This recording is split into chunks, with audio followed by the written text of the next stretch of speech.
Hola, buenas madrugadas. Segunda cita del Espacio en Blanco.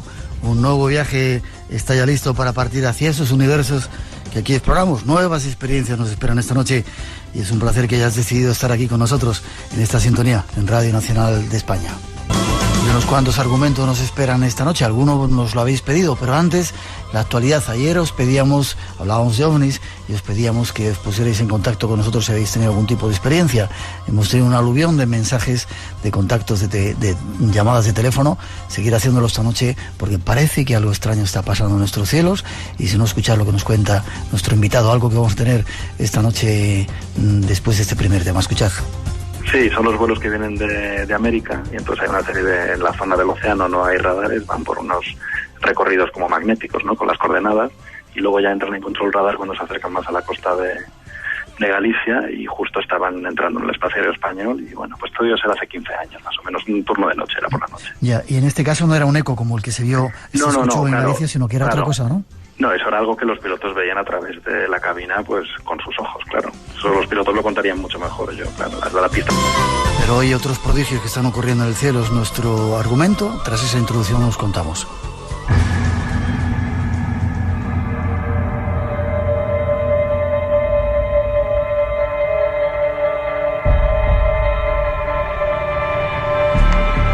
Esta noche viajamos hacia un lugar en Europa donde el prodigio se sigue manifestando. Son ya millones los seres que lo han visto con sus propios ojos y lo han sentido en el interior de su ser. En mitad de un lugar desconocido se suceden manifestaciones prodigiosas del poder divino. ¿Queréis conocerlo? Si nos acompañáis esta noche de la mano de un compañero, os mostraremos algunas historias sorprendentes que han cambiado la vida de muchas personas. A veces el prodigio está cerca de nosotros y no le prestamos atención. Fijarnos en él, traerle a la luz, será esta noche nuestra intención. Y como siempre, estás invitado a presenciar y escuchar cosas prodigiosas. Adelante, comenzamos. En alguna parte decían que el cielo se está manifestando ahora. Eso he oído, ¿no? Y lo he leído, que no sé si lo escribías tú o lo escribía alguien en algún sitio. Bueno, a lo mejor son habladurías de la noche. Jesús García, buenas noches. Buenas noches. Compañero, periodista, escritor, autor de un libro que se llama Medjugorje, que montó una muy gorda, y acabas de escribir otro que se llama ¿Qué hace una chica como tú en un sitio como este? Sí. ¿Y de qué va? ¿De chicas? De chicas, sí, sí. Que no están en sitios que deben. Que están en sitios poco corrientes. ¿Sí? Sí. ¿Por ejemplo? Por ejemplo, monasterios de clausura en España. Monasterios de clausura en España. Por ejemplo. Hay muchas chicas. Parece mentira, pero yo ahora mismo tengo contadas más o menos unas 700 u 800 menores de 35 años. ¿Sí? Sí. ¿Españolas o extranjeras? Españolas. Hablaremos luego de eso si quieres, Muy porque bien. vienes por culpa. Igual es que la Virgen quiere que hablemos de ella. Seguramente. Eso me dijiste la otra vez y me llamó mucho la atención. Si no se manifestaría, no nos haría perder el tiempo. ¿Sí? A mí me ha hecho tirar el agua, no sé si ha sido bueno, yo que estoy un poco patos últimamente, debe ser. He tirado aquí el agua encima de la mesa, que voy a limpiarlo un poco. ¿Cuándo entras tú en contacto con Medjugorje? Porque tú eres, trabajas, espera que lo diga, colaboras en diversos medios de comunicación y formas parte del departamento de comunicación de la Asociación Pontificia de Ayuda a la Iglesia Necesitada. ¿Qué es eso? Es una institución benéfica que se dedica a apoyar proyectos misioneros en todo el mundo, sobre todo en los países en los que la Iglesia las comunidades cristianas están perseguidas, como está sucediendo en Egipto ahora que con las comunidades cristianas, los coptos. Ajá. En fin, en muchísimos sitios, ¿no? Es curioso cómo resulta que el colectivo social más perseguido del mundo es el colectivo cristiano. ¿Sí? Sí. ¿Sí? Si eres cristiano tienes más papeletas de ser perseguido en cualquier país del mundo que si eres de raza negra o que si eres... ¿De verdad? Sí. Decías que tu último viaje, hace tiempo que no te mueves mucho, te vas a empezar a mover, era Sudán, que era Sudán. Para mí uno de mis países favoritos, pero que está muy cambiado, ¿no? Bueno, Sudán en el último año ha sido la gran convulsión internacional, ha sido Sudán, ¿no? De hecho, un país que tenía el tamaño de 5 veces España ha sido dividido en 2. Ahora el país más joven del mundo es Sudán del Sur, desde hace un par de meses, menos de 2 meses. Estamos en el nacimiento de un país muy grande. ¿Muchas riquezas? Tiene riquezas naturales, pero no han sabido aún, y les va a costar muchísimo, poder canalizar esas riquezas de manera que reviertan en el bolsillo del sudanés de a pie. Pero es nacer un país en la África pobre, siendo ya pobre, pues imagínate. Además se ha dado una circunstancia, ¿no? Y es que muchísimos de los sudaneses sureños cristianos que vivían en el norte, en la zona árabe y musulmana, al darse esta división del país, han emigrado hacia el sur sin tener absolutamente nada, ¿no? Entonces, empezar de nuevo, ¿no? Es una situación de crisis humanitaria, ¿eh? Ya. ¿Y se ha dividido el país porque en el norte están los islámicos y en el sur van a estar los cristianos? Efectivamente. El problema venía de la independencia. En el año 45 el Imperio Británico da la independencia y habían creado un estado artificial que habían metido ahí un poco de todo, ¿no? Habían mezclado a musulmanes con cristianos, personas de raza árabe con personas de raza negra africana, con todo lo que eso subyace, que es que los africanos no son africanos y ya está. Es que África es un continente tribal, que es un concepto que nosotros desde Occidente nos es difícil de asimilar, pero allí no hay fronteras, hay límites, ¿eh? Y hay arbustos y hay árboles, y hasta ahí es tu tribu y hasta aquí es la mía. No hay familias, hay clanes, este tipo de cosas, ¿no? Y entonces el problema está en que el poder, la autoridad la ejercían desde el norte, desde Jartum, los árabes de raza musulmana, y los negros del sur y cristianos eran considerados como ciudadanos de segunda o tercera clase. Yo he visto cómo por estas fechas hace un año, con mis propios ojos, ¿no?, cómo se fustigaba a una mujer con la policía, ¿no?, con un látigo por llevar pantalones vaqueros, porque desde el punto de vista de los legisladores de Jartum eso era indigno, ¿no? Ya. Lugares donde todavía se practica la esclavitud, donde todavía se compra y se vende a la gente, a los niños. Se venden, ¿no? Nosotros hemos tenido contacto con misioneros que están rescatando a día de hoy a personas que son vendidas. Sí. Es que suena muy fuerte, ¿no? Pero es que es así, son vendidas. Hay gente que está dando dinero, asociaciones humanitarias que dan dinero para comprar a esa gente que para no serían rescatarlos. vendidos en otros Nosotros lugares, ¿no? hemos contactado con un par de misioneros, uno de ellos español, que efectivamente reúnen cantidades de dinero para... Es la manera... Hay gente que discute, ¿no?, esta manera, porque así parece que se alimenta más, ¿no? Pero que se lo digan al que has liberado, ¿no? Ya. Cada uno tiene sus maneras, esta es una de ellas. Sí.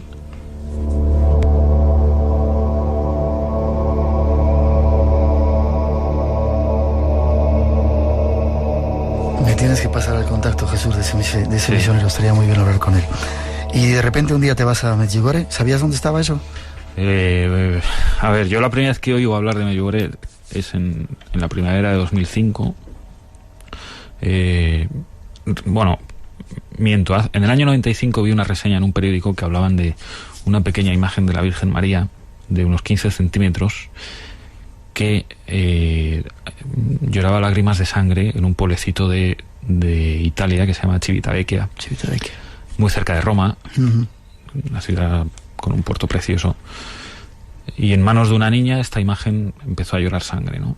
Este caso tuvo mucho revuelo porque lo afrontó la justicia ordinaria. Acusaron al párroco, que por cierto es un cura español, acusaron al padre de esa niña, como que querían hacer un montaje trucando esa imagen, haciendo una serie de cosas para llamar la atención y lograr dinero, y la justicia ordinaria no logró descubrir visos de falsedad en esas lacrimaciones de sangre por esa imagen de escayola que una persona había comprado en Medjugorje, Bosnia y Herzegovina, y había llevado como recuerdo a este pueblecito, a esta familia de Civitavecchia, muy cerca de Roma. cuando yo en 2006 oigo hablar de Medjugorje, recuerdo esta historia que 11 años antes había leído en un periódico y que yo había pensado, fíjate tú qué locura, ¿no? Menuda tontería. En el año 2006, como periodista, me envían allí para ver qué estaba pasando, porque en ciertos círculos de creyentes en España se está dando mucho que hablar a un posible caso de apariciones de la Virgen María y otros fenómenos extraordinarios, de los cuales la Iglesia, con la autoridad que tiene para ellos, no se había pronunciado, y cuando lo había hecho no había sido con muy buena cara, pero sin embargo estaba estaba arraigando dentro de los entornos pues más creyentes, ¿no? de Madrid, de otras ciudades de España. Y entonces yo fui para allá. Yo no tenía ni idea de dónde estaba. Yo no había estado ni en Bosnia-Herzegovina ni en ninguna otra república de la antigua Yugoslavia. Y la primera sorpresa que yo me llevé es descubrir que Bosnia-Herzegovina es un país de mayoría musulmana. Estando tan cerca de España, eso me llamó mucho la atención, ¿no? Resulta que es el país de mayoría musulmana más occidental del mundo. Es el que más hacia occidente está. Y que hubiese un fenómeno al estilo de Lourdes o Fátima, por decirlo así, los más conocidos, pero ni mucho menos los únicos, en un país musulmán no me cuadraba en absoluto, ¿no? Ya. Al revés, yo decía, bueno, esto... porque y además cuando viene de un régimen comunista, ¿no? De la antigua Europa, del telón de acero, que bueno, pues que la Virgen María no existe ni como figura del Belén, por así decirlo, ¿no? Entonces, que hubiese una serie de personas que hubiesen tenido el valor de un entorno hostil para un fenómeno así, sostener ese testimonio, cuando menos te pica, ¿no? Te pica la curiosidad y esa inquietud periodística que lleva el que se dedica a contar historias, que es lo que hacemos nosotros. Bueno, acepté ir a ese viaje encantado y fue una experiencia. Hoy quiero que descubres, estás aquí por culpa de que la otra vez que estuviste hablamos del tema, mucha gente nos ha pedido que siguiéramos hablando. Yo no sé si hay una mano, en este caso blanca, que hace que sigamos hablando del asunto. Detrás de esa introducción 12 y 22 nos vamos con ello. 900-137 nuestro teléfono. Lo curioso, Jesús, de estas apariciones, aunque vamos a insistir de nuevo en ello en la tercera parte, es que se están dando ahora, ¿verdad? Claro, lo que le hace periodístico y que te pica la curiosidad como periodista es eso, si no, te picaría como historiador. Pero yo no soy historiador, soy periodista. Entonces, esto es un poco como que tiene interés ahora mismo para que tanta gente, científicos y periodistas, hayan centrado su atención en la Isla del Hierro. El volcán que están haciendo, ¿no? El tremor que dicen, ¿no? Que es una palabra que yo no conocía, que es un murmullo inaudible que solo los aparatos de una sensibilidad especial son capaces de captar, y que anuncian que algo gordo está pasando. Pues en Medjugorje hay un tremor también, ¿no? Es un tremor que es el tremor de las historias y de los cambios que uno ve en las personas que conoce y que han estado allí. Ese es el tremor, ¿no? Es algo... No hay un canal mediático potente, no hay una serie, no hay una página web, no hay ningún tipo de personalidad más o menos mediática que esté hablando de Medjugorje. Sin embargo, hay un tremor de base en los peregrinos, en los viajeros que conocen aquello y que vuelven a casa, y la frase más repetida hasta la saciedad en toda la gente que va allí es la siguiente: tienes que ir. Cuando sus hermanos, familiares, amigos les preguntan qué es lo que has visto, la mejor opción es guardar silencio y animar a que vayan.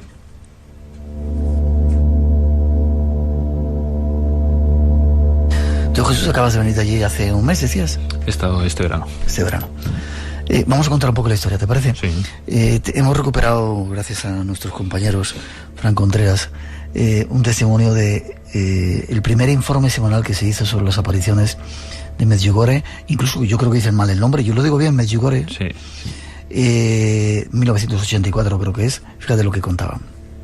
Medjugorje es un pueblecito rodeado de montañas, situado en la región central de Yugoslavia.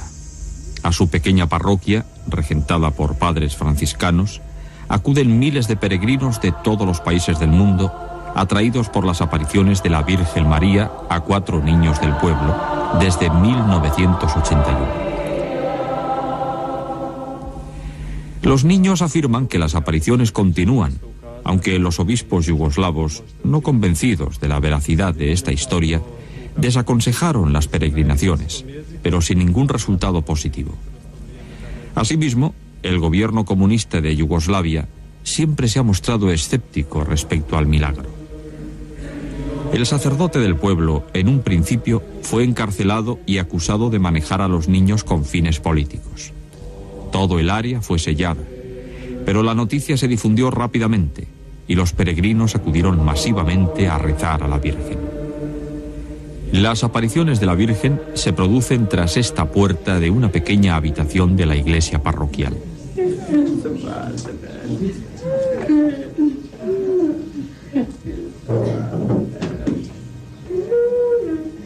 Estos son los 4 niños en el lugar donde la Virgen se aparece.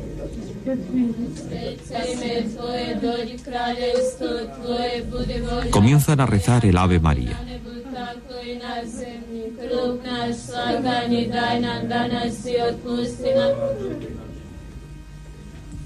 Después se arrodillan e inician en silencio un diálogo con la Virgen.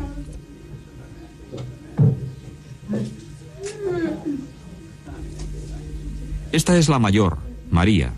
Trabaja como peluquera en la ciudad más próxima.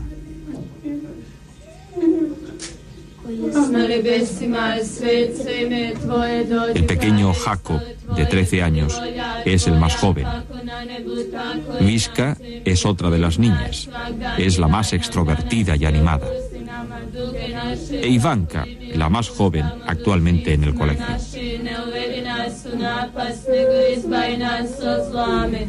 Todos son de este pequeño pueblo. Tratan de llevar una vida normal, tranquila, aunque las experiencias vividas lo han hecho muy difícil. Conéctate con nosotros. El universo del misterio te espera. Espacio en Blanco, en Radio Nacional, con Miguel Blanco. Las madrugadas del fin de semana, de 2 a 4 de la mañana, en Radio Nacional. Entra en nuestra web. 2:29, 1:29 en las Islas Canarias. Era curioso escuchar esto a los pocos años de iniciar el fenómeno, ¿verdad? Yo me quedé impresionado. Hay un pedacito más también. ¿Conoces a algunos de los protagonistas, no? Algunos de los videntes. Sí. Yo he tenido la oportunidad de entrevistarme con 3 de ellos y escucharles hablar en público a los 6. A los 6. Sí. ¿Eran 6 en principio? Aquí decían 4. Decían 4, sí, pero son 6. Son 6. ¿Cómo empieza la historia? ¿La Virgen se los aparece a todos al mismo tiempo? No, en realidad la historia es la siguiente. Hay la tarde del 24 de junio de 1981, curiosamente, y te lanzo ahí un guante a ver si lo coges, sí. 10 días después de que comenzasen las supuestas apariciones de la Virgen en el Escorial. 14 de junio del 81 en el Escorial, 24 de junio en Medjugorje, Bosnia y Herzegovina. Retomo la historia. Recojo el guante. Hay dos amigas que se acaban de encontrar, son las vacaciones. Una de ellas vive en Sarajevo, que es Mirjana, y ha ido a Medjugorje a pasar el verano y se encuentra con Ivanka. Las dos tienen 16 años y están dando un paseo por el monte. Recuerdo que estamos en la Yugoslavia comunista, y con esta serie de condiciones que hemos dicho, ¿no? Y dando un paseo, una de ellas, mirando hacia el monte, le comenta a la otra: creo que la Gospa está en el monte Gospa. La Gospa es la palabra croata con la que se refieren a la Virgen María, ¿no? Lo que pasa es que como era un entorno hostil, por así decirlo, para vivir la fe en público, esta otra amiga, Mirjana, se enfada con ella, se marcha. Dice, además incluso está a borde con ella. Le dice algo así como: no tiene la Virgen María otra cosa que venir a verte a ti aquí. Y la deja ya su amiga. Unos pasos más allá se encuentra con otras 2 amigas. Les cuenta que Ivanka se ha quedado en el monte. Regresan, y cuando regresan, ellas lo que cuentan es que ven a una joven delante de ellas, de unos 18 años, de una belleza indescriptible, con los ojos azules, las mejillas sonrosadas. ¿La ven las 2? Las 4 ya. Perdón, las 4, regresan las 4, sí. Y la ven las 4. Con los ojos azules, las mejillas sonrosadas, un vestido gris que le lleva hasta los pies y un velo blanco que lleva un bebé en brazos, al cual no logran ver porque está envuelto en una manta, en una toca de bebé, pero sí que aprecian que se mueve. Y esta joven no está sobre el suelo, sino levitando unos 45 centímetros o medio metro por encima del suelo, y en un momento dado, con la mano que tiene libre, les hace un gesto para que se acerquen y se van asustadas. En otro momento se unen a ellas otros 2 chicos, uno de 21 años y otro de 17, los dos se llaman Iván, y ellos también salen corriendo ante esta experiencia, ¿no? Y al día siguiente, de estos 6 chicos del primer día, regresan 4, 2 de ellos no vuelven, pero vuelven otros 2 nuevos. Y estos 6 del segundo grupo ven a la misma joven del día anterior, esta vez sin bebé, y desde entonces hasta hoy todos los días. ¿Todos los días? De su vida, sí. ¿Todavía ahora? A día de hoy. 2:32. Vamos a dar un pasito más, ¿te parece? Hay otra introducción esperando para daros más datos de esta curiosa historia. Dicen que hay una fiesta, luego lo vamos a matizar más y no queremos perdernosla.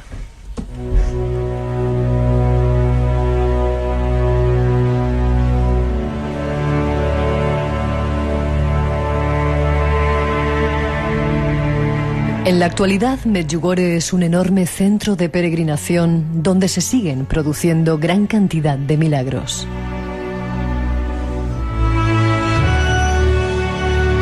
El fenómeno comenzó con la visión de la señora por parte de 6 videntes. Cada uno de los 6 videntes recibió mensajes personales secretos que revelaban hechos que le ocurrirán a la humanidad en los próximos años. Cuando un vidente recibe el último mensaje secreto, deja de ver a María en forma diaria para verla en forma menos periódica. En la actualidad, solo 3 de los 6 videntes siguen viendo a María a diario.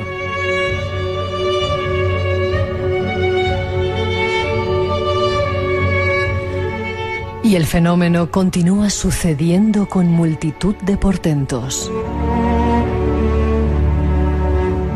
Una de las videntes recibe la importante misión de dar una alerta al mundo en una fecha determinada, como aviso final de conversión frente a eventos que irán a ocurrir. Es la propia Virgen la que le entrega en una esquela el contenido del aviso, que solo la vidente puede leer. Otras personas ven el trozo de papel sin poder leer nada en él. Es tan solo una de las muchas cosas que suceden en el lugar. Un lugar que, según muchos estudiosos, tendrá una gran importancia frente al enorme cambio que María anuncia desde allí, como continuación de lo dicho en Fátima y en tantos otros lugares para nuestros tiempos. ¿Qué ocurre en Medjugorje? ¿Sigue vivo el fenómeno? Nuestro invitado nos da más datos. Pues eso te pregunto, ¿qué ha ocurrido desde que esos 6 primeros niños vieron a la Gospa? Pues nada. ¿Cómo ha ido evolucionando el tema? En principio, durante todos los días ellos han tenido estas visitas, estas visiones, como si el tiempo no hubiese pasado para esta joven de 18 años de una belleza indescriptible, pero para ellos evidentemente sí, ¿no? Se han ido haciendo mayores y han vivido toda su vida con este foco mediático encima de ellos. En un principio pequeñito, simplemente el párroco era el que... ¿Fue encarcelado incluso? Sí, fue el padre Yoso. Fue el primero que se opuso al testimonio de los chicos, ¿no? Porque le parecía que con las cosas de Dios no se jugaba, que era una broma de niños, y más en un país comunista, insisto, en el que te jugabas la vida por contar cosas como esta. Sin embargo, el párroco tuvo también su experiencia. ¿Sí? Él también da testimonio de que en un momento dado él ve a esta misma joven de 18 años, de una belleza indescriptible, y cambia de la noche a la mañana de parecer y se convierte en el máximo defensor de los muchachos.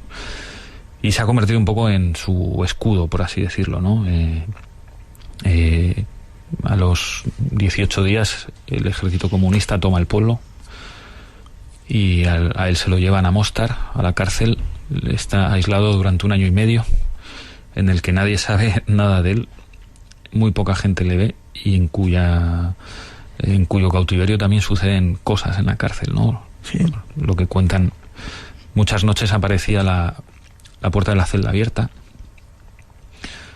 Él no se decidía a escaparse porque pensaba que era una trampa, que le dejaban la celda abierta los policías para incitarle a escapar y dispararle.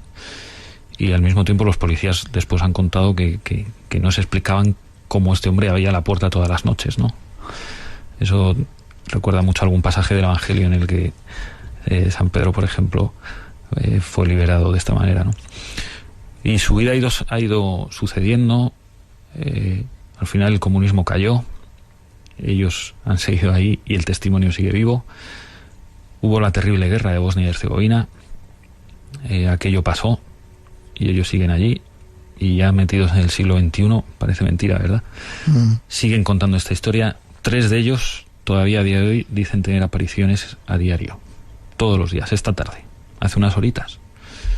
Ellos han tenido ese rato de intimidad, de recogimiento, en el que entran en una experiencia estática, en la que no responden a estímulos externos, en la que el tiempo para los que estamos fuera viendo esa escena puede ser no más de 6, 7, 12 minutos a lo mucho, y para ellos puede haber sido muchísimo más, y regresan con el rostro transfigurado. Es como si hubiesen estado un rato en un sitio en el que tú no has estado a pesar de haberles estado viendo. Ya. ¿Tú los has visto cuando entran en trance? Sí. Sí. He estado con varios de ellos en algunas apariciones. Y yo hasta donde yo puedo decir, porque evidentemente yo no veo a la Virgen. A mí mucha gente me pregunta, ¿y tú la has visto? Bueno, pues yo no la he visto. Yo de haberla visto la hubiese entrevistado, la hubiese traído aquí, en fin, lo que hubiese hecho falta, ¿no? Pero no, lo que sí que puedo decir es que allí está pasando algo, porque a esa gente le sucede algo. Ya.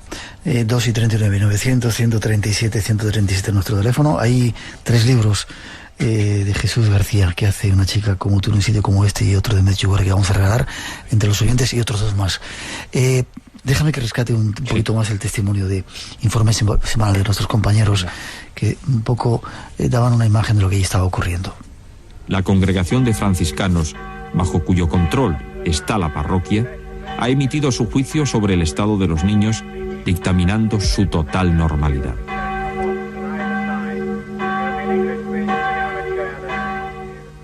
Los niños que viven en esta casa se han visto sometidos a entrevistas de sacerdotes, psiquiatras y policías.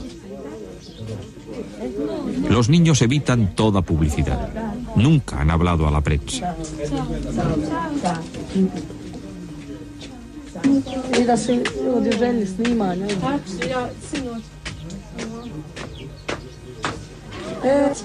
La madre de María es feliz atendiendo a los visitantes.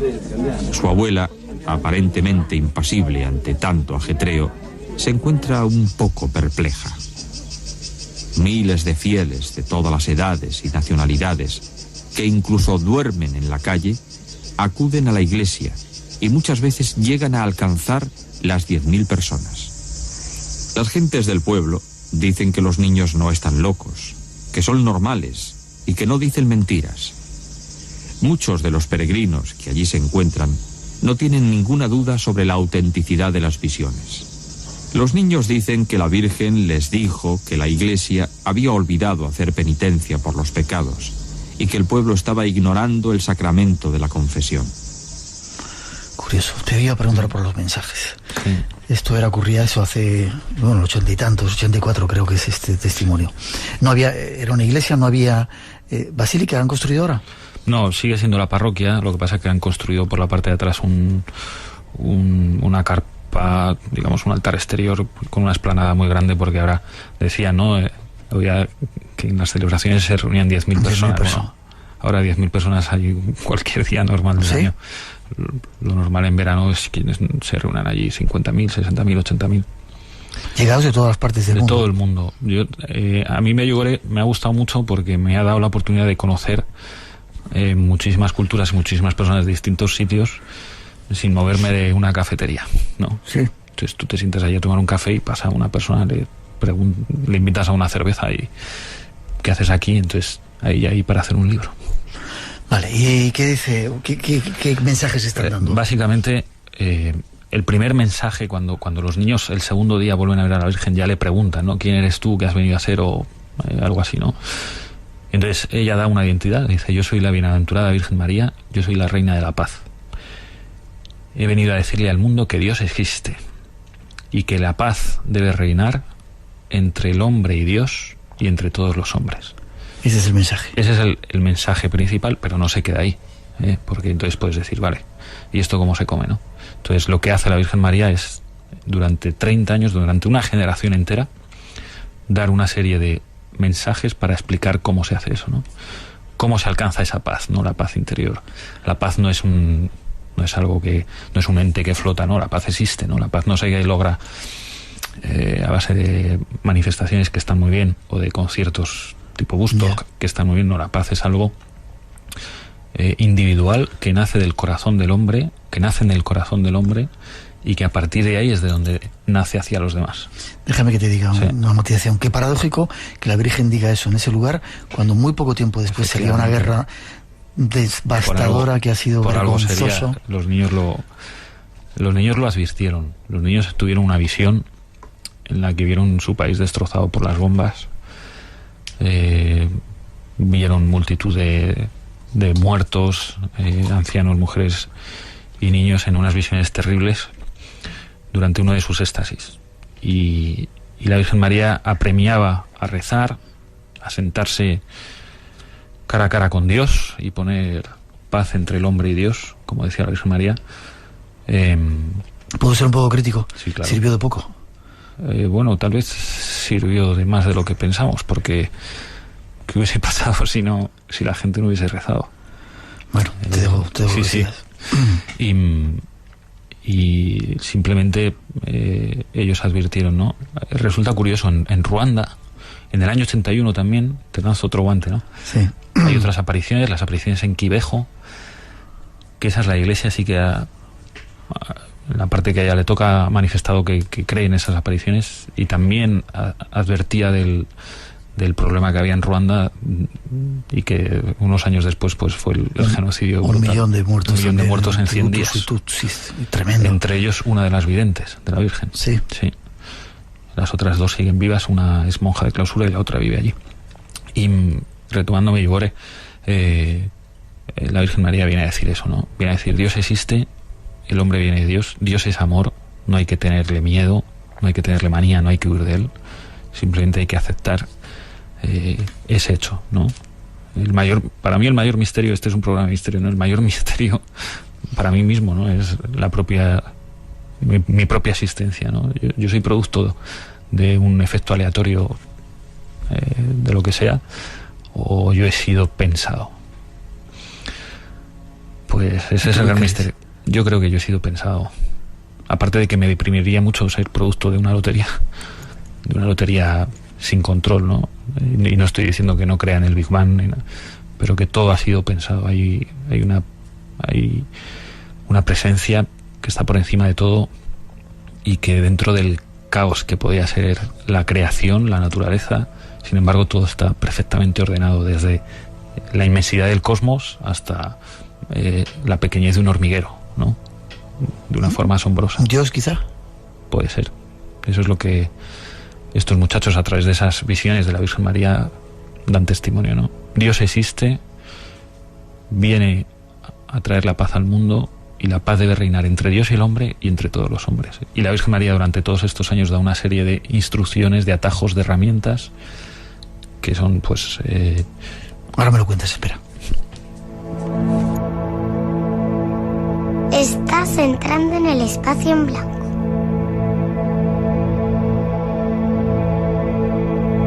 Dos y 46 aquí en Radio Nacional de España. ¿Qué atajos?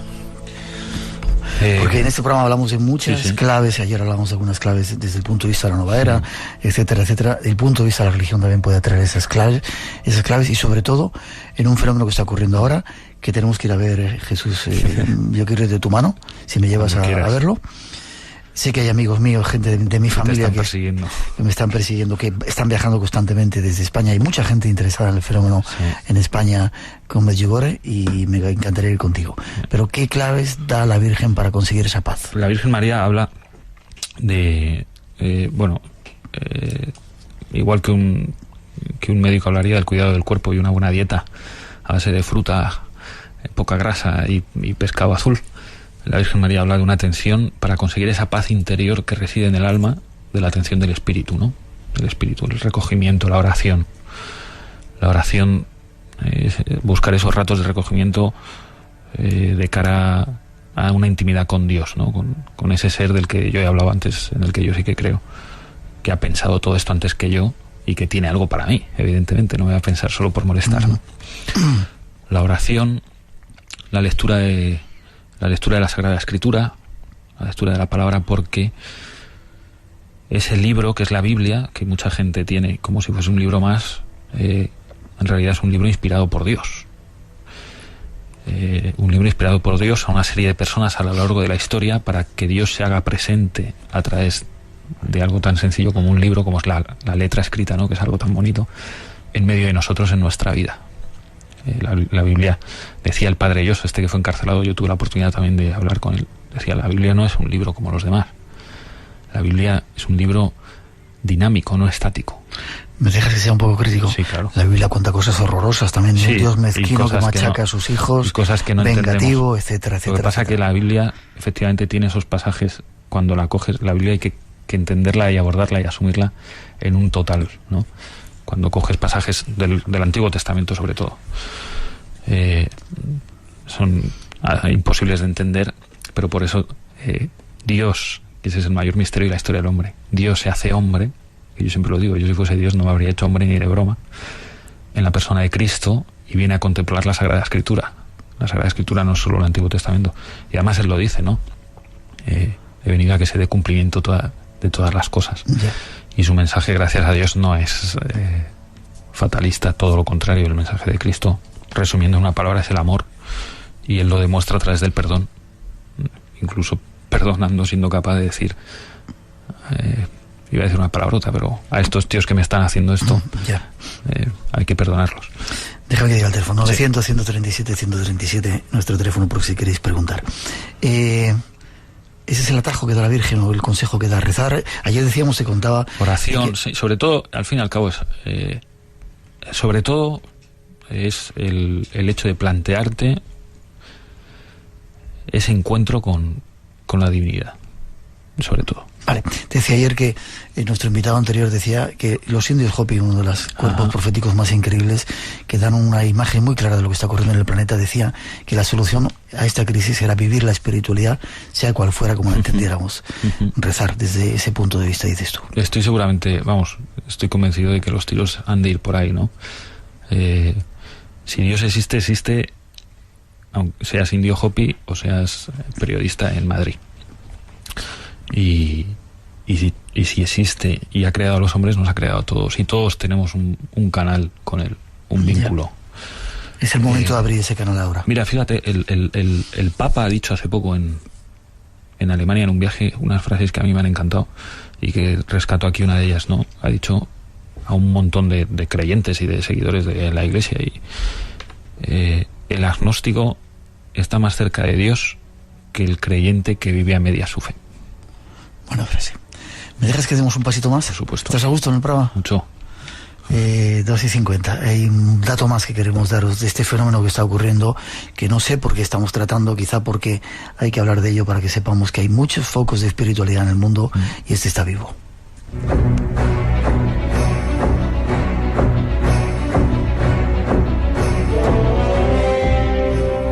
Para muchos, Medjugorje se ha convertido en un fenómeno muy trascendente.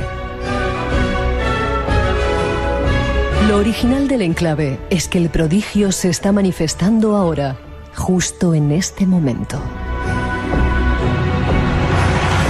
De ahí que se pueda estudiar, vivir, sacar conclusiones. Es como una fiesta a la que todos estamos invitados a participar para ser los protagonistas. Nosotros no queremos quedarnos en casa con nuestra vida habitual mientras la fiesta se desarrolla. Queremos conocer lo que ocurre allí. Queremos observar las transformaciones que suceden en la vida de la gente y sentir los prodigios que ocurren.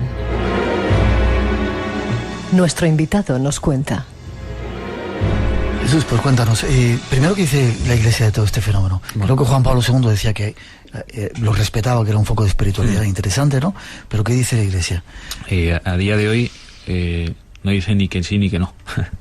Están estudiando. Como casi siempre. Pero sí que es verdad que, sí, bueno, en estos casos casi siempre es... cauta. Sí, la distancia, sí. Y dejar un poco ver cómo se desarrollan los acontecimientos. Yeah. Pero en este caso un poco... sucede una cosa, la Iglesia se está enfrentando a algo que no ha pasado nunca en la historia de la Iglesia, que son ya 2000 años, ¿no? Esto es algo nuevo, absolutamente. Yo te profetizo que dentro de unos años tus compañeros de Radio Nacional o de Televisión Española rescatarán estos archivos, porque la Iglesia se va a tener que pronunciar. ¿Este programa te refieres? Sí. Van a rescatarlo, entonces va a ser fuente de información.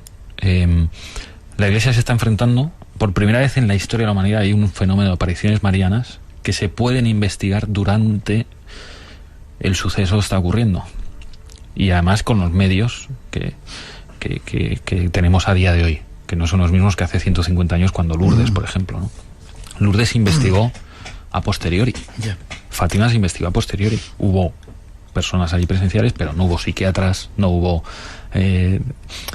no tenían tags para hacer mediciones en las ondas cerebrales. ¿Lo han hecho con los videntes? Sí. ¿Y cuál es la ciencia? El dictamen que ha dado es que hasta donde ha llegado es durante los éxtasis los muchachos, los chicos ven algo y oyen algo, porque se pueden registrar las ondas cerebrales, que lo que no puede registrar por ahora ningún aparato es qué es lo que ven y a quién oyen.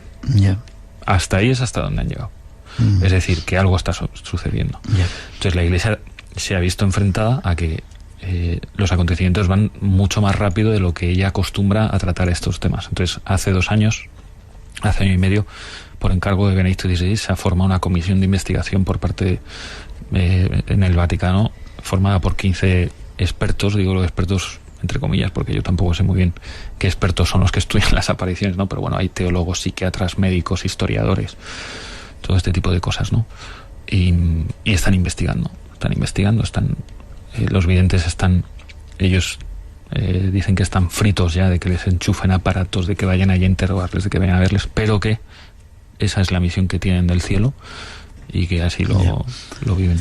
La Virgen, en estos últimos mensajes, nos quedan 3 minutos antes de las noticias y luego te entretengo 10 minutitos más, ¿vale? Para hablar de algunas historias de niñas que están en sitios que no sé si deben o no deben.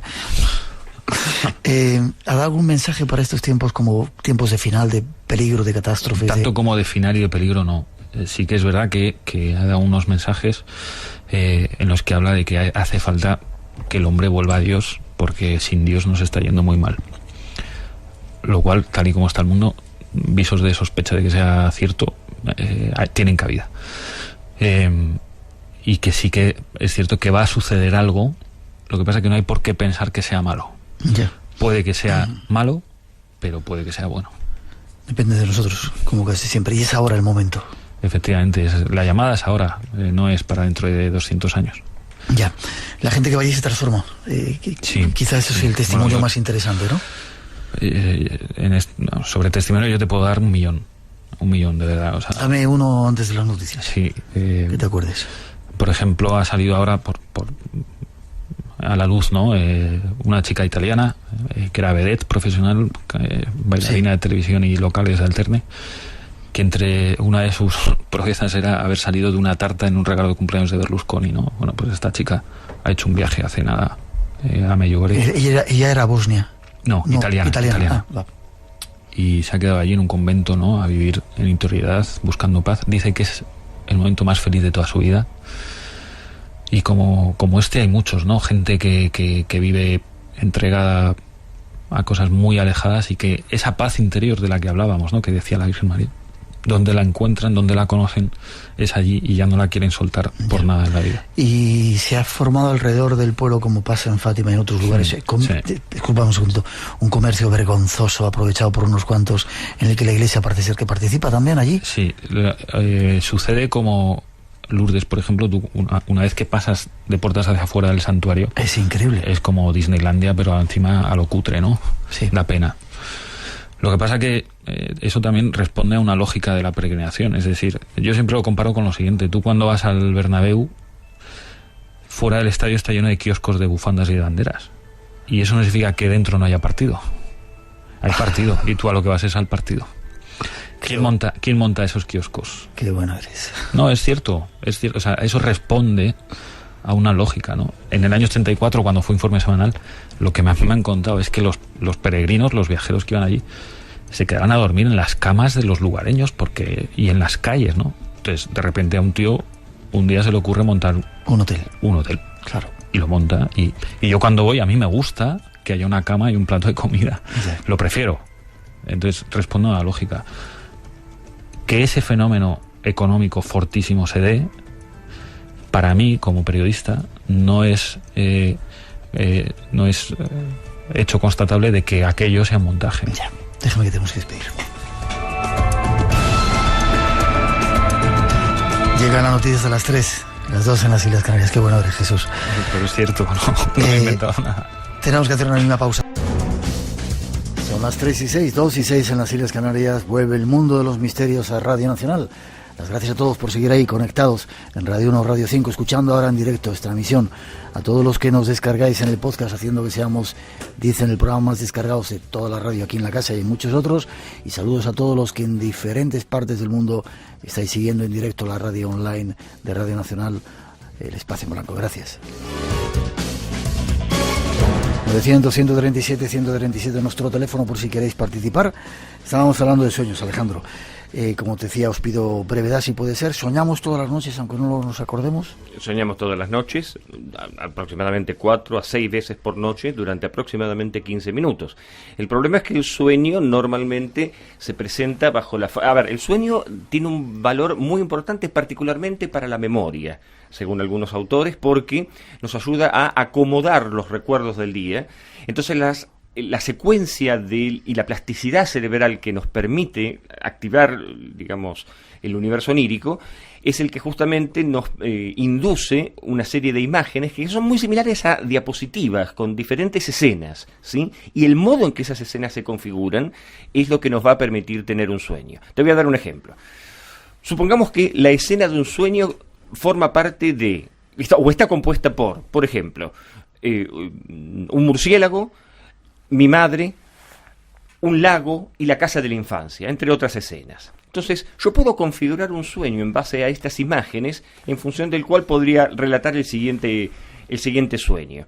Mientras salía de la casa de mi infancia, iba a navegar por el lago y de repente observo un enorme monstruo en forma de murciélago con la cabeza de mi madre que viene y me ataca.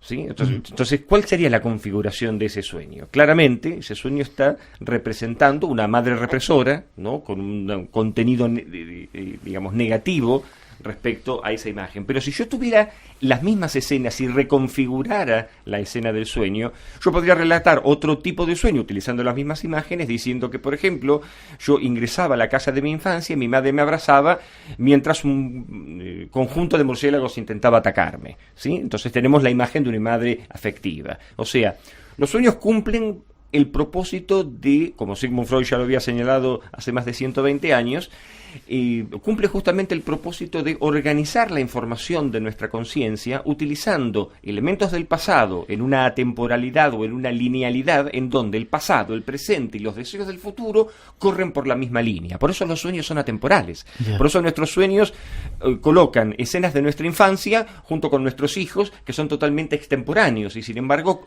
digamos, se alinean en función de lo cual estas escenas ocurren al mismo tiempo. Vale, Marcelo, en 2 minutos. ¿Sonamos en color o en blanco y negro? ¿O indistintamente?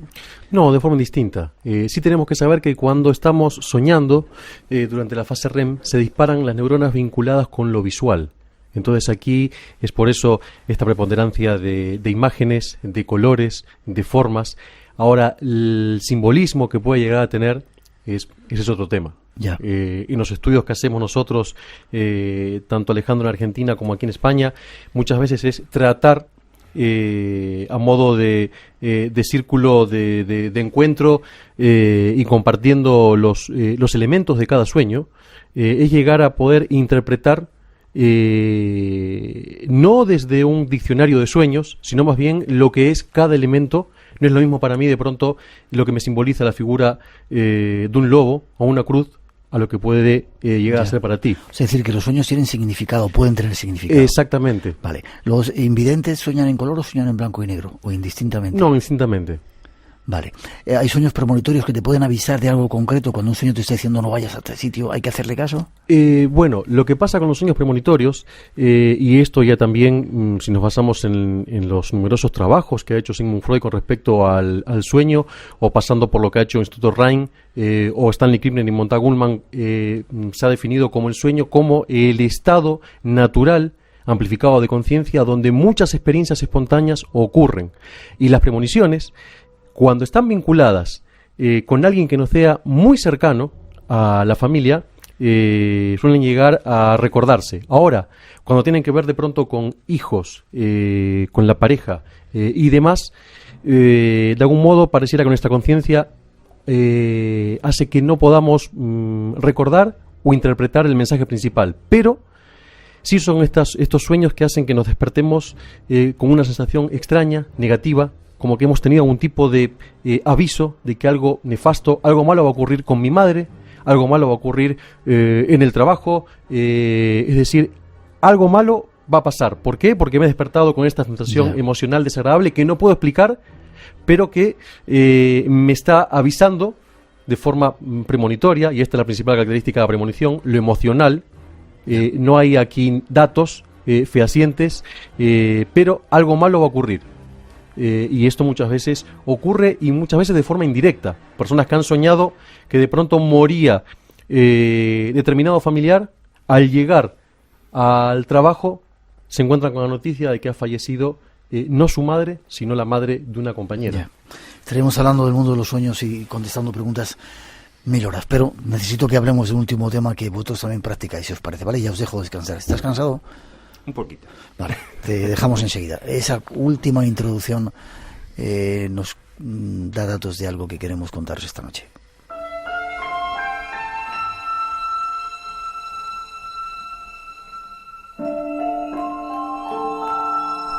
A lo largo de los próximos minutos vamos a penetrar en el universo de los espejos. Desde tiempos muy remotos, e independientemente de todas las culturas de la Tierra, ciertos individuos han tenido visiones extraordinarias cuando miran fijamente la clara profundidad de un espejo, la tranquila superficie de una límpida laguna o una esfera de cristal. El observador del espejo tiene la sensación de que la visión aparece y se forma independientemente de su voluntad.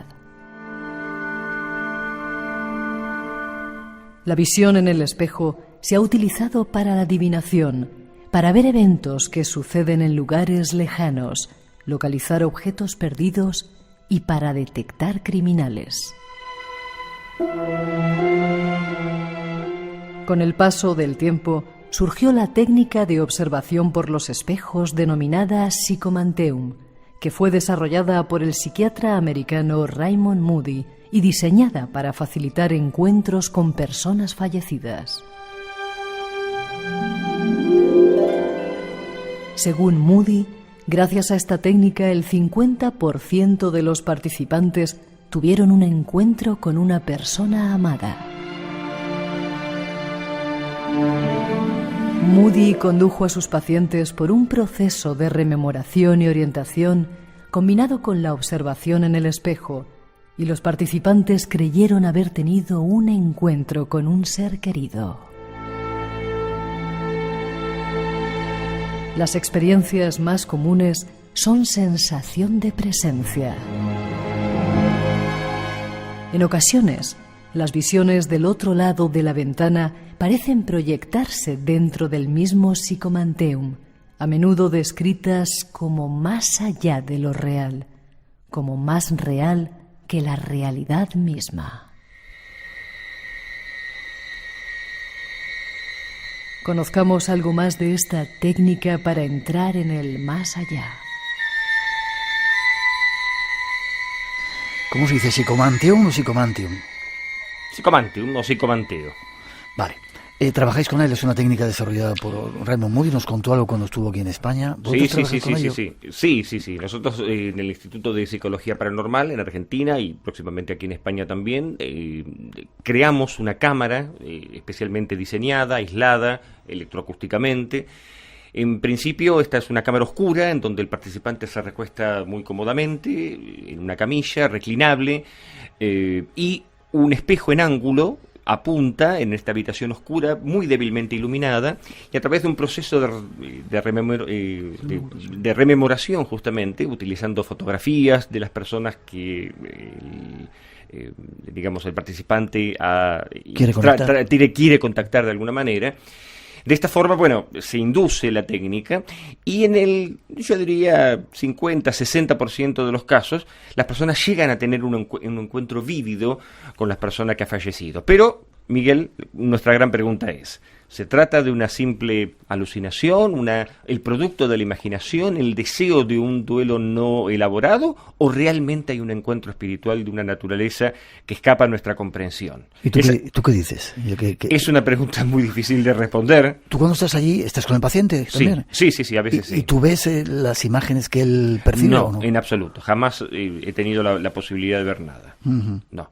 Pero sí es cierto que el paciente experimenta emociones, sentimientos, visiones que luego comparte conmigo en un diálogo silencioso, mental si se quiere, en donde en ocasiones, por supuesto, la experiencia es extremadamente movilizante.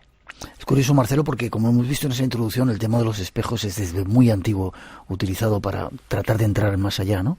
Sí, incluso encontramos en muchos relatos y cuentos infantiles de que los espejos ya han sido objeto de consulta de decisiones, objetos oraculares. Obviamente Moody se basó en Grecia y en los oráculos, justamente en donde la persona, luego de estar atravesando por días un recorrido casi laberíntico, llegaba a un estado muy particular a nivel emocional y psicológico frente a esta fuente que seguramente tenía algún tipo de líquido, tanto como aceite o algo similar, donde la misma persona, aquí no había una pitonisa, sino que la misma persona interpretaba y veía de algún modo lo que quería ver e interpretaba realmente lo que ajustaba a sus emociones y deseos.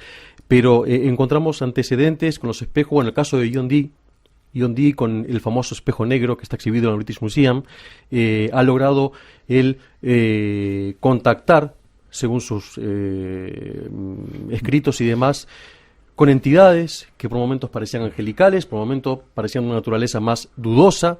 Ha escrito lenguajes, los lenguajes enoquianos y demás. En fin, los espejos han sido siempre un objeto muy ordinario, muy común, pero a la vez muy atrapantes y expectantes. ¿Quién mira a quién?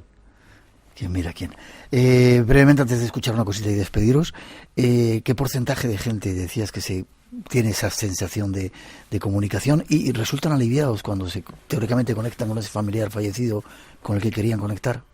La sesión de Psychomanteum toma dos momentos. Un momento de entrevista, en donde yo evalúo las características psicológicas del participante, y a veces en el proceso los participantes no desean realizar la experiencia Psychomanteum porque sienten que el diálogo les ha permitido, o la terapia cara a cara los ha ayudado de alguna manera. Quienes se animan finalmente a realizar la experiencia, no todos, por supuesto, tienen experiencias de encuentro, pero sí hay, por ejemplo, sensación de presencia, la percepción de luces, sombras, etcétera. La experiencia no es atemorizante, a pesar de que muchos pueden llegar a tener miedo de la idea de que un fantasma, espíritu, etcétera, atraviese el umbral o se pueda ser visto en el espejo. Las personas, por supuesto, muchas veces hacen una oración o hacen algún tipo de ritual psicológico para evitar justamente que se produzca algún fenómeno indeseable, pero en términos generales el 50% de las personas que pasan por la experiencia Psychomanteum tienen o logran llegar a tener algún tipo de experiencia de encuentro con algún ser querido fallecido, y sobre todo particularmente es muy útil para personas que atraviesan lo que nosotros en psicología llamamos el duelo patológico, que es la imposibilidad de elaborar después de un periodo de tiempo el duelo de una manera suficientemente satisfactoria como para poder superar y no sucumbir a la depresión, ¿verdad? Déjame que escuchemos una cosa de los espejos antes de marcharme y pediros datos, porque mucha gente está pidiendo ya cómo puede conectar con vosotros. Escuchad. Harry, ¿crees que este espejo muestra el futuro? No puede ser. Mis padres han muerto. Veo que, al igual que muchos antes que tú, has descubierto las delicias del espejo de Oesel. Confío, por tanto, en que seas consciente de su utilidad.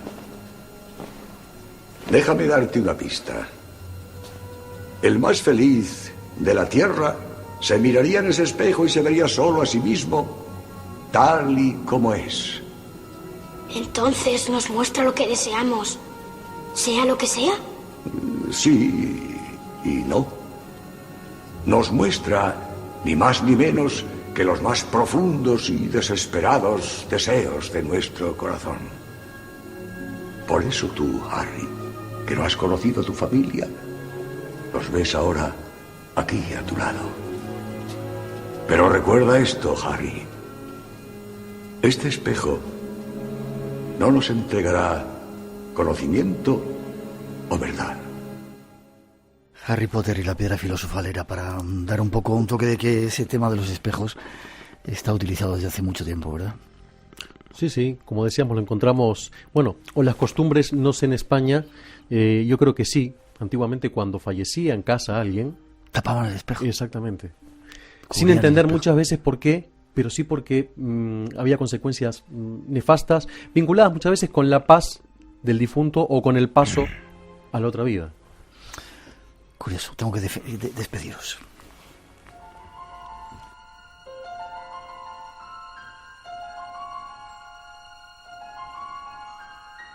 Alejandro, ha sido un placer que hayas estado en el programa. Espero que hayas disfrutado estar aquí con nosotros, a pesar de que estás cansadito.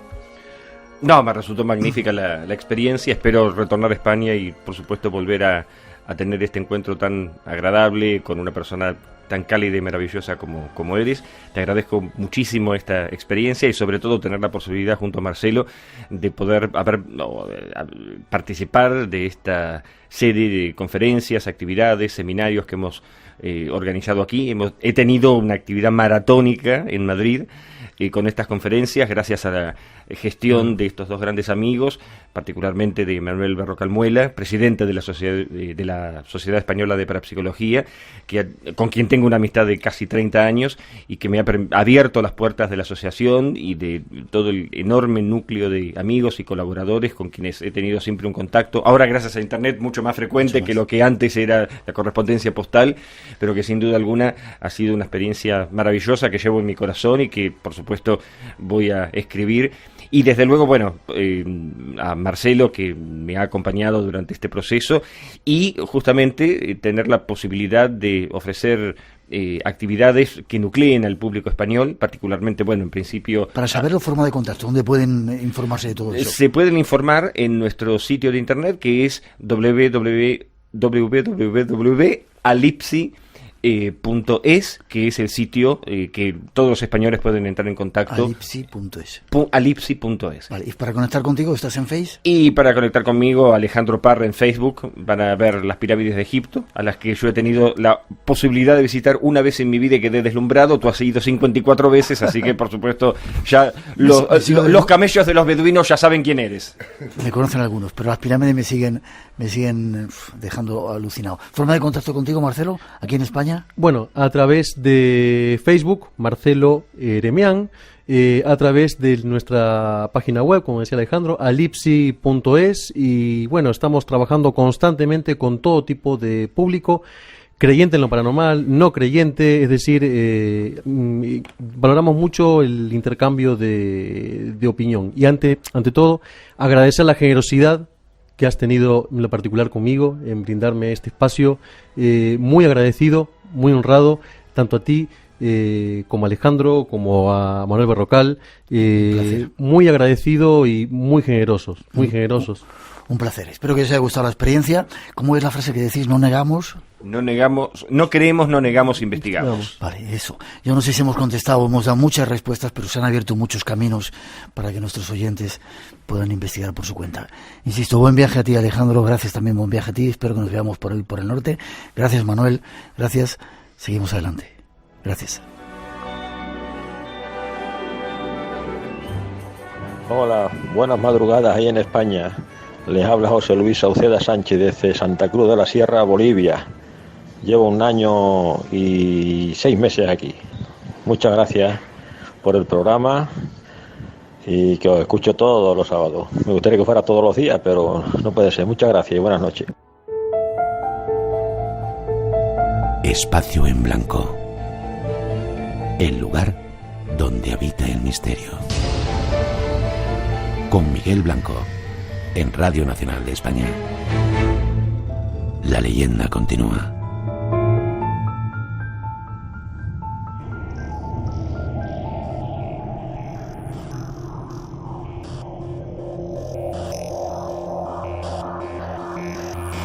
Esta musiquita nos lleva hacia mundos más allá para daros información de ese próximo congreso que estamos apoyando desde aquí, el próximo mes de mayo en Murcia.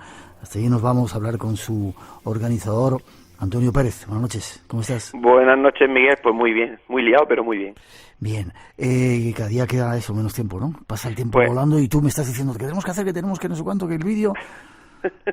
Sí, es que el tiempo ya nos va apremiando y os voy dejando a vuestro aire, pero al final os tengo que apretar un poco a todos porque tenemos que llegar a buen puerto ese sábado 5 y ese domingo 6 y tenerlo todo perfecto para que nuestros oyentes y la gente que venga a vernos pues se vayan contentos. Y estará perfecto, ya verás. 5 y 6 de mayo en Murcia, lugar, dime. Teatro Circo. Qué sitio más bonito, ¿verdad? Precioso. ¿Hay lugar para unas 600 personas? Efectivamente. Y dime un poco los ponentes que van a estar en esa semana, en ese fin de semana 5 y 6 de mayo. Pues vamos a tener a Jesús Callejo, a Josep Guijarro, Espera, Pedro Amorós. ¿Jesús Callejo de qué va a hablar? ¿Lo tienes por ahí? Pues Jesús Callejo va a hablar lenguaje secreto de las pinturas rupestres. Jesús siempre buscando temas increíbles. Sí, él siempre trae aquí algo increíble. Lenguaje secreto de las pinturas rupestres. ¿Qué más? Pues vamos a tener, te he dicho, Jesús Callejo, Josep Guijarro, vamos a tener Josep Guijarro con coincidencias imposibles. Vamos a tener a Aldo Linares, el cercano mundo de la intuición. Vamos a tener a Javier Arriés. Pero Aldo Linares es ese medium psíquico, no sé cómo llamarlo, dotado, que sale mucho en programas de televisión últimamente, que nos deja sorprendidos, que cuando viene aquí no hace más al programa, no hace más que descubrir que hay un niño jugando con una pelota. No os perdáis conocerle, que es un tipo increíble, Aldo Linares. Además, de verdad. Javier Arriés también ha estado con nosotros Javier aquí en Arriés, que nos va a hablar de magia, vida y muerte en el Antiguo Egipto. Luego vamos a tener también a Pedro Amorós, psicofonías, voces del más allá.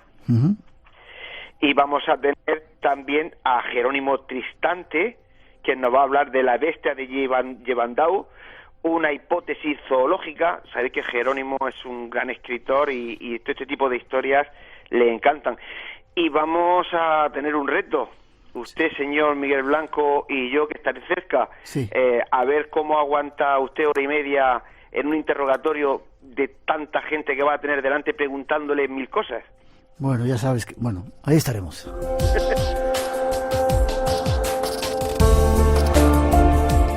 Iba a decir que con el vicio de preguntar, pero no, hay que tener respeto a toda esa gente que va a venir a este Congreso Solidario 5 y 6 de mayo y estaré súper encantado de contestar a todas las preguntas que quieran hacer en tu compañía.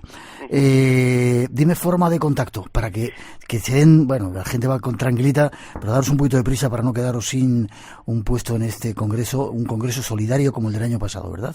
Efectivamente.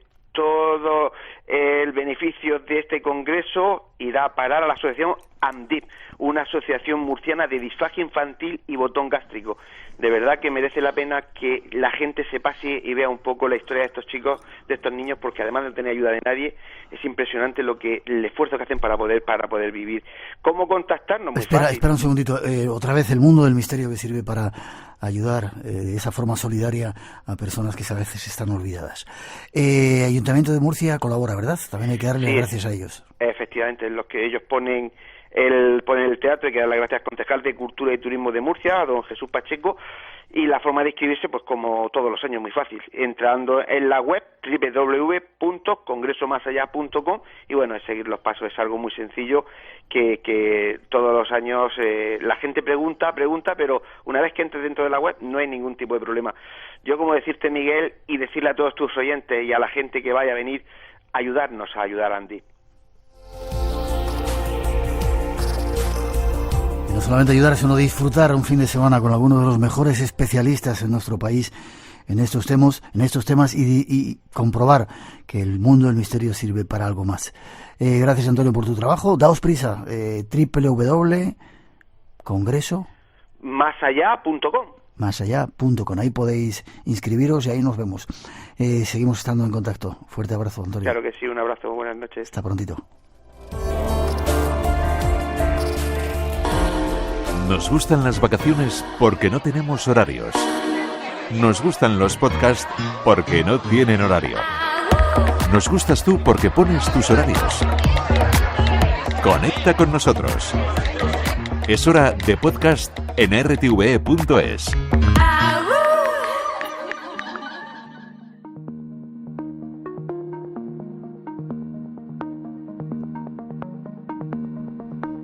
Tres y media, 2:30 en las Islas Canarias. Seguimos en directo aquí, en esta segunda hora del Espacio en Blanco, en Radio Nacional. Antes hablábamos de sueños y de mundos paranormales. Nos vamos ahora a un lugar lleno de misterios. Rennes-le-Château, lo conocemos y tratamos de dar otros puntos de vista. Buscamos puntos de vista diferentes. Allí dicen que hay bastantes misterios. Nuestro próximo invitado nos lleva hasta allí, quizá para darnos otras ideas. Escuchar.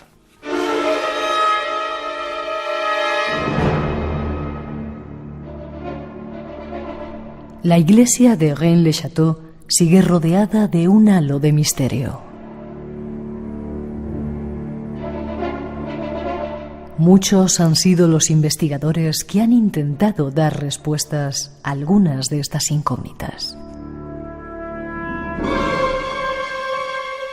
Entre ellas, el misterio del abad Saunière, que se llevó el secreto a la tumba. Los artistas del Museo de Cera de París han modelado la figura del abad Saunière, que puede verse hoy en lo que fuera el humilde presbiterio de Rennes-le-Château.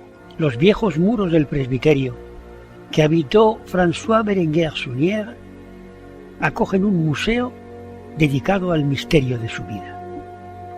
Un misterio que centenares de investigadores están intentando desentrañar y que atrae a innumerables curiosos de todo el mundo a la pequeña colina sobre la que se alza Rennes-le-Château.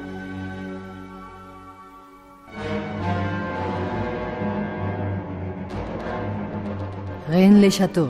Viajemos hasta allí para conocer algo más de sus enigmas.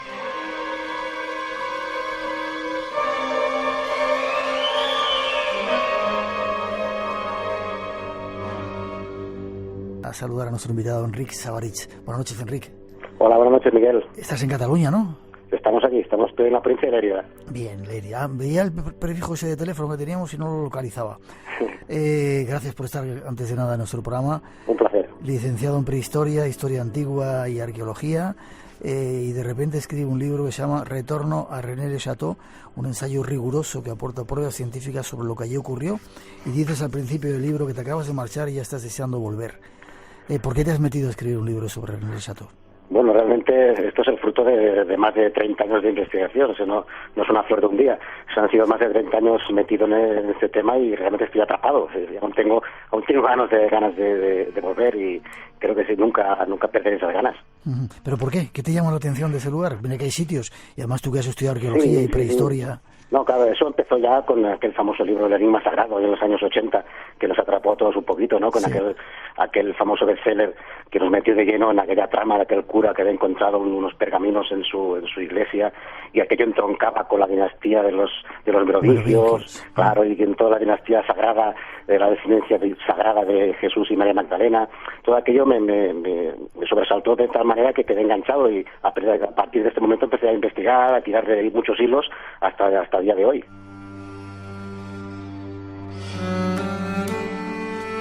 Pues si te parece, comenzamos viaje, ¿te parece? Perfecto, vamos allá. Situamos, para la gente que no sepa dónde está Rennes-le-Château, y te decía micrófono cerrado que las ganas que tengo yo de ir a Rennes-le-Château, y comentaba que fui un invierno, me quedé en Carcassonne, tenía 10 días para conocer toda esa zona de los cátaros, que tengo unas ganas tremendas. Cayó una nevada tan grande que no pude sacar el coche del castillo del centro de Carcassonne y no lo pude ver, o sea que tengo una asignatura pendiente y quiero verlo desde tus ojos. ¿Dónde está situado? Pues sí, fue una lástima porque lo tenías ahí a un tiro de piedra, está cerquita de Carcassonne, en pleno Aude francés, en Pirineo francés, y en plena zona de los castillos cátaros, por excelencia. Ahí se puede hacer una perfecta ruta visitando los castillos de Montsegur, de Pertús, Puy-Larens, donde se desarrolló la gran tragedia cátara, la vigense, ¿no?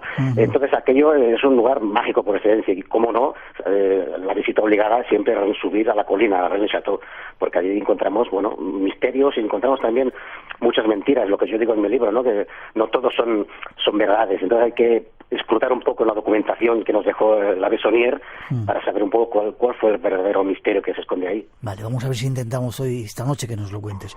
Rennes-le-Château suena un poco a templarios, Santo Grial, cátaros, ¿no? Una mezcla de cosas raras. Bueno, suena por lo que te comentaba, porque nos vendieron esa historia en los años 80, Lincoln y compañía, con su enigma sagrado, que ellos tiraron de un hilo que era un mito, una belle histoire que nos contaba que ese sacerdote había encontrado lo que te comentaba antes, esa descendencia sagrada, ese Pierre Plantard, que fue el que fue sembrando ese mito con sus dossiers secretos en la Biblioteca Nacional de Francia, en el cual nos narraba esa historia que empezó siendo una historia de un tesoro. En principio no tenemos que perder de vista que Sonnier había encontrado presumiblemente un gran tesoro, una gran fortuna, el tesoro de Blanca de Castilla, decía Noel Corbu, que fue el heredero, digamos, de todo el domain de Sonnier. Pero ese tesoro luego fue transformándose en algo más espiritual. En manos de Pierre Plantard todo pasó a ser esa dinastía sagrada, que luego, si escarbamos los documentos, vemos que tampoco es tan sagrado todo lo que nos parece, ¿no? Entonces, vamos a la documentación, nos dice muchas cosas y nos cuenta una historia muy distinta a la que nos han contado.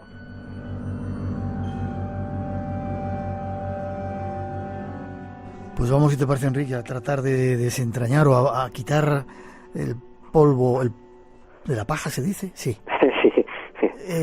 Porque es un pueblo misterioso, Rennes-le-Château. Quizá por esa historia del abad que de repente parece ser que encuentra algo que le hace supermillonario o rico y le hace construir montones de cosas en el pueblo. Claro, el rumor de un cura que encuentra un gran tesoro ya llama mucho la atención. Un cura que lleva un tren de vida impropio de un sacerdote, que se construye una gran villa palaciega, Villa Betania, se construye una gran torre, la Torre Magdala, que es un icono de Rennes-le-Château, donde ubica su biblioteca, hace unos gastos tremendos, hace fiestas, tiene su criada que la viste con ropas parisinas, lleva un tren de vida impropio de un sacerdote. Entonces eso sobresalta ese gran tesoro que encontró, pero realmente Pierre Plantard creó esa belle histoire que llaman los franceses, ese mito en el cual el tesoro se fue transformando, lo que decíamos antes, en algo más sagrado, en esa descendencia sagrada, y en manos de Lincoln y compañía en su enigma sagrado, y sobre todo actualmente en manos de Dan Brown con su Código da Vinci, que no debemos perderlo nunca de vista. Código da Vinci fue el que extendió ese misterio a nivel ya a escalas superlativas, pues alcanzó otro tipo de dimensión. Ya, se decía eso en principio que había sido un tesoro, después se cambió la teoría, se decía que quizá era un secreto que la Iglesia guardaba y que había encontrado este sacerdote, quizá la descendencia de Cristo, de que María Magdalena tuvo descendientes y la sangre real viene por ahí. Claro, eso es lo que proponía Lincoln y sus coautores en el enigma sagrado. Proponían eso, pero realmente lo que proponía el Pierre Plantard era que los documentos hallados por Saunier eran simplemente una relación, una vinculación con la dinastía de los merovingios, y ahí vinculaba al Priorato de Sion, vinculaba a toda una serie de personajes a su alrededor que lo incluían a él mismo como último estandarte, como último heredero de esa estirpe merovingia. El tema de que fuera descendiente de Jesús, eso fue un añadido que puso Lincoln y compañía, y que al propio Plantaria le fue bien. Ya dentro de su gran megalomanía le iba bien que fuera también descendiente de Jesús y descendiente de los merovingios y de todo un poco, porque ese era el gran estafador, digamos, de toda esa historia, Pierre Plantar. Ya. Pero sí tiene que haber algo cuando el abad construye su casa o su mansión, Magdala. ¿Tiene que ver con María Magdalena o sí, claro, la iglesia fíjate que la iglesia de Rennes le Château está consagrada a María Magdalena, como otras iglesias que hay por toda Francia, incluso por toda España. María Magdalena es un personaje, fíjate, evangélico, no histórico. No hay que perder nunca de vista que hablamos de un personaje que no es histórico, por tanto, yo siempre lo digo, no es un personaje que hay que buscarlo físicamente. Pues no, pues mucha gente va a Rennes Château buscando incluso la tumba de María Magdalena, cuando hay dos reliquias de María Magdalena reconocidas en Francia, la de Felé y la otra. Entonces, no hay que buscar nunca la reliquia de María Magdalena, porque no está. Hay gente incluso que va a hacer rutas guiadas para buscar la cueva donde pernoctó la Magdalena, cerca de la zona de Rennes Château. Entonces, es una zona de Magdalena, es una zona que Saunier era un gran amante y rendía culto a la Magdalena. De ahí a pensar que había encontrado algo relacionado con ella, dista mucho. Entonces Pierre Plantar aprovechó toda esa circunstancia para crear su mitología y su vinculación con los merovingios y con la Magdalena. Ya. Sí, que la primera aclaración es que María Magdalena no es un personaje histórico. No, claro, para mí no, porque hay que verlo siempre. Fíjate que aparece en los evangelios y simplemente como un protagonista importante, sí, pero simplemente anodino, tiene su propia importancia. Tiene mucho más importancia los evangelios gnósticos. Fíjate que los gnósticos hablan mucho más de María Magdalena y su vinculación casi conyugal con Jesucristo. Pero fíjate que los evangelios gnósticos siempre hay que tomarlos de manera simbólica. Nunca un evangelio gnóstico hay que tomarlo de manera literal.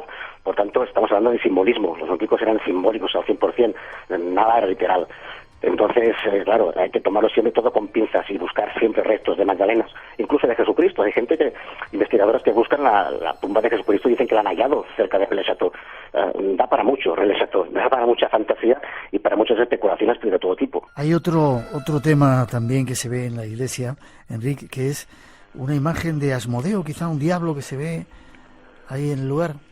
Sí, el famoso diablo, el diablo que te recibe cuando entras a la iglesia, te recibe sujetando la pila de agua bendita y 4 ángeles que le subyugan y hacen el signo de la cruz, y una leyenda que dice: por este signo le vencerás al diablo, que está subyugado y casi penitente. Ese diablo fue el propio Pierre Plantar, y luego Gerard de Sète, que fue su negro, digamos, entre comillas, que creó Lord de Rennes, su libro bandera. Lo llamaron Asmodeo como guardián de los tesoros de Jerusalén, protector del templo. Cuando el propio Saunier nunca dijo que fuera Asmodeo. Tenemos la documentación de Saunier, la factura de compra, él dice que es un diable avec vinitier, es un diablo con el vinitier. Entonces es un simple diablo. El hecho de que sea Asmodeo es circunstancial y forma parte del mito. Asmodeo, que tuvo su relevancia hace poco, que fíjate que fue objeto de un ataque terrorista también, entre comillas, en que fue decapitado por segunda vez y fue destruido. Actualmente lo están reconstruyendo. Has hablado mucho de Saunier. ¿Quién era este personaje? Para aclarar a nuestros oyentes. Pues Saunier era un sacerdote que llega en 1865, llega a pueblito Rennes Château y se encuentra una iglesia totalmente derruida y empieza el proceso de restauración. Saunier era un cura de la zona, su pueblo natal está justo delante de Rennes Château, era vecino de allí. Entonces, un sacerdote que, tiene muchos contactos. Fíjate, es un sacerdote de derechas, un sacerdote monárquico. Estamos en la Tercera República, se están produciendo unas votaciones y él hace proclamas a favor de la monarquía, a favor del rey de Francia. Entonces, claro, él recibe donaciones de la clase pudiente, digamos, de monárquica de la zona, y gracias a esas donaciones él empieza ya a restaurar su iglesia y a comprar ya sus nuevas estatuas a la empresa Giscard de Toulouse. Y fue un poco como empieza el tema, con el hallazgo de esos pergaminos que que existen o no existen. Bueno, tenemos copias, son realmente falsos esos pergaminos porque no tienen ningún sentido. Son pergaminos que hizo Plantar y sus acólitos para justificar esa relación con los merovingios. Si los analizas bien, vemos que están llenos de errores y sus mensajes cifrados también se vinculan con los merovingios, pero está todo tan manipulado que incluso hay gente que sigue creyendo en ellos, pero realmente ya han pasado la historia del tema de los pergaminos. Vale. Aclarando temas, ¿Plantar quién era este otro personaje? Plantar fue el gran estafado, como decían, de esta historia, un personaje que bueno, no se sabe muy bien por qué, puso sus ojos en el tema de René Chateau, lo leyó en la prensa local y decidió crear un mito a su alrededor. Empezó a publicar en la Biblioteca Nacional Francesa una especie de dossiers, que eran pequeños documentos grapados y fotocopiados, que los iba colocando entre los libros de la Biblioteca Nacional Francesa y iba intoxicando el tema con la vista y con el objeto de que tiempo después otros escritores vieran que esa documentación era real, que estaba en la biblioteca. Entonces él vinculaba todo el tema al tema de los merovingios. Claramente él quería, lo que te comentaba antes, quería relacionar todo ese asunto, todos esos hallazgos extraños hechos por Saunier y otros curas de la zona en el tema de los merovingios y esa descendencia sagrada, cosa que al final engañó a unos cuantos, pero no a todos. A los que hemos conseguido buscar en la documentación real de Saunier hemos visto que esa historia va por otro lado y que no nos habla de merovingios, nos habla de otro tema, otro tipo de asuntos como las ventas de misas.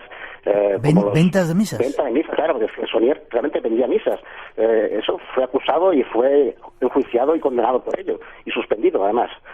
Claro, él vendía misas. ¿Qué significa vender misas? Un sacerdote está obligado o puede hacer 3 misas diarias y cobrar por ellas, pero claro, Saunier llegó a hacer unas 13 misas cada día durante años. 13 misas, ¿y las cobraba? Las cobraba. ¿Las misas se cobran?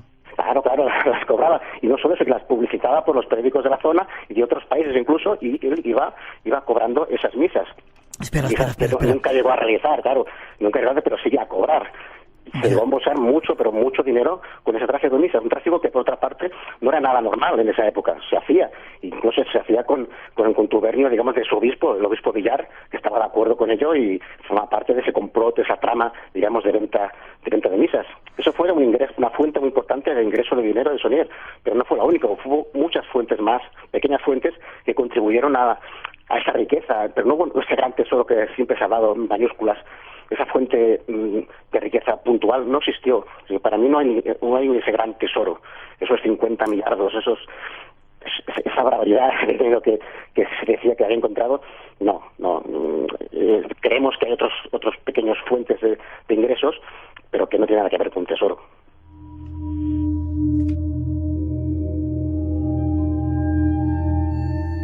Desmitificando la leyenda de René Chateau o aportando datos diferentes. Es decir, que no había pista de María Magdalena, no había pista de la sangre real de los descendientes de Cristo, no había un tesoro, no estaban los merovingios por ahí, los pergaminos no eran ciertos, sino venta de misas por un lado y algún que otro chanchullo hicieron brotar este lugar. Claro, yo siento mucho, yo fui el primero en sentirlo, los que investigamos el tema, fuimos los primeros en sentir el tema que nos dejó un poco así hundidos en la miseria del misterio. Digamos, ya no es tanto como lo que parecía, ¿no? Si no hay merovingios, no hay Magdalenas, nada, entonces no hay ni tesoros, entonces ¿qué nos queda de René Chateau? No, nos queda poquita cosa. Pero bueno, siempre hay misterios y realmente siempre nos queda algo. Por ejemplo, el tema de la cripta. ¿Sabes que debajo de la iglesia de René Chateau hay una cripta, una tumba al menos eso nos dicen los documentos. Sí. Los documentos del siglo XVI nos dicen que debajo están enterrados los señores de Rennes, los señores de la zona. Sabemos que está, pero como no se puede excavar en este pueblo, que es el famoso cartelito que hay en la entrada... Está prohibido, ¿no? Está prohibido. Un cura, el alcalde del pueblo en el año 65 prohibió toda excavación, porque aquello se había convertido en un verdadero festival de pico y pala, incluso con dinamita. La gente iba a reventar todo el pueblo, hasta que el alcalde dijo, hasta aquí hemos llegado, y lo paró.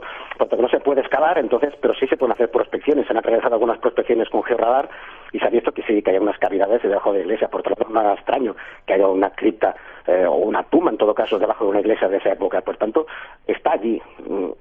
¿Por qué no se ha abierto esa tumba? Bueno, no ha habido un proyecto con cara y ojos serio de excavación, y tampoco no les interesa demasiado que se destape lo que pueda haber ahí debajo, que yo personalmente no creo que pueda haber nada. 2 o 3 sarcófagos, sí, nada más. Sí. Si Sonier accedió a la tumba y encontró algún pequeño tesorito, es posible, pero repito, no encontró ningún gran tesoro superlativo que le cambie su vida. No, eso no. Ese es uno de los misterios, el tema de la cripta. El poder entrar en la cripta sería un gran motivo ya para seguir investigando y saber un poco por qué. Otro misterio, ¿por qué la iglesia de Rennes-le-Château se llama María Magdalena? Nunca, no se llamó así desde un principio. Fíjate que en el siglo XIII, XIV, incluso XV, se llamaba la iglesia de Santa María, de la Virgen María. Llega un momento en que se cambia de advocación. ¿Por qué? Continúa siendo un misterio. ¿Por qué se cambia de advocación a una iglesia?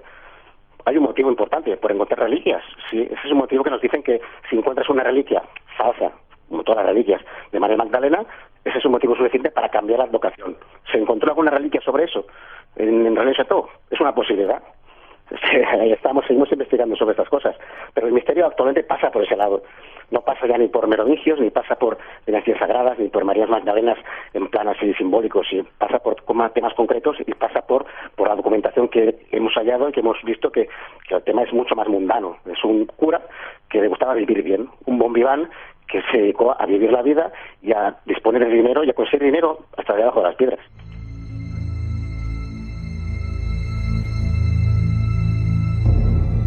Más claro no lo has podido decir.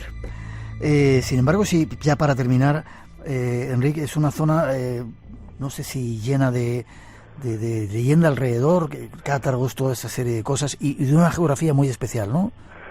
Sí, ya te digo, es una zona, al margen de Rennes-le-Château, es una zona cátara por eminencia, ¿no? De ahí se desarrolló la gran tragedia cátara y entonces ahí está todo y es una zona también llena de leyendas de tesoros, claro. Fíjate lo listo que fue también el inventor, digamos, Corbu, cuando dijo que hay un gran tesoro, porque en esa zona hay muchas leyendas de tesoros, pero no dejan de ser leyendas. Entonces, de la leyenda a la realidad hay un gran paso. Es una zona muy bonita. Yo recomiendo a todos los oyentes que vayan buscando lo que quieran, crean que tienen que buscar, que lean mi libro, que vean las cosas de otra manera y que no se dejen engañar, sobre todo, que no vayan buscando tumbas de Magdalena porque no las encontrarán, pero encontrarán otras cosas, quizás encontrarán espiritualidad, sí, quizás encontrarán certidumbre, encontrarán la verdad, sí, encontrarán seguramente buena gastronomía, porque la hay, encontrarán buenos paisajes, en definitiva encontrarán un buen clima y una buena jornada de visita a un sitio que siempre será mágico para nosotros, a pesar de los pesares, a pesar de que ya no hay tanto misterio como había en un principio, siempre será Rennes-le-Château y siempre, aunque no sabemos que no es Asmodeo, siempre será Asmodeo.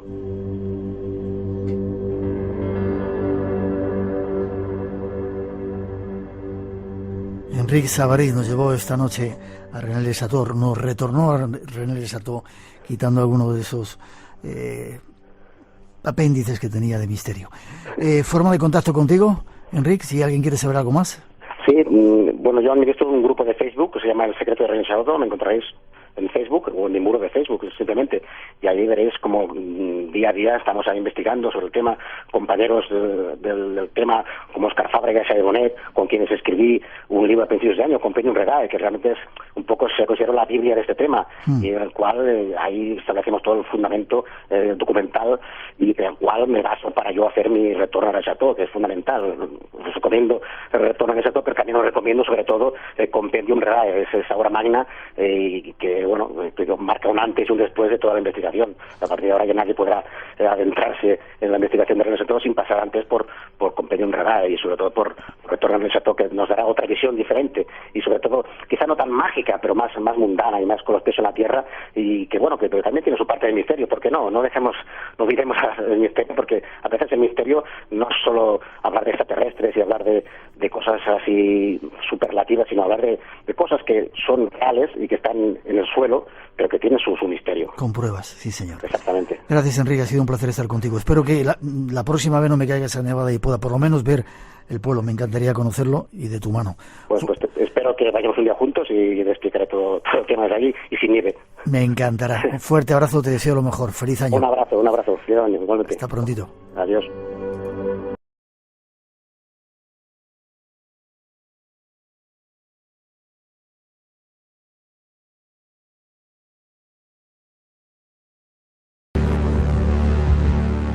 Buscamos respuestas a los misterios de los hombres y las mujeres del siglo XXI. Espacio en Blanco. El misterio te espera de 2 a 4 de la madrugada del sábado al domingo con Miguel Blanco en Radio Nacional. Qué ganas tengo, Rosa, de ver ese pueblo, Les Chateau. Buenas noches. Buenas noches, Miguel. Pues mira, yo ese pueblo lo visité no hace mucho. ¿Ah, sí? Sí. Yo ahí contaba, se lo decía a nuestro invitado, fui a verlo, tenía 10 días porque estaba deseando, fui a Carcassonne, cayó una nevada tan tremenda que nos quedamos incomunicados y no pude salir en los 10 días de allí. Y no he podido ir todavía.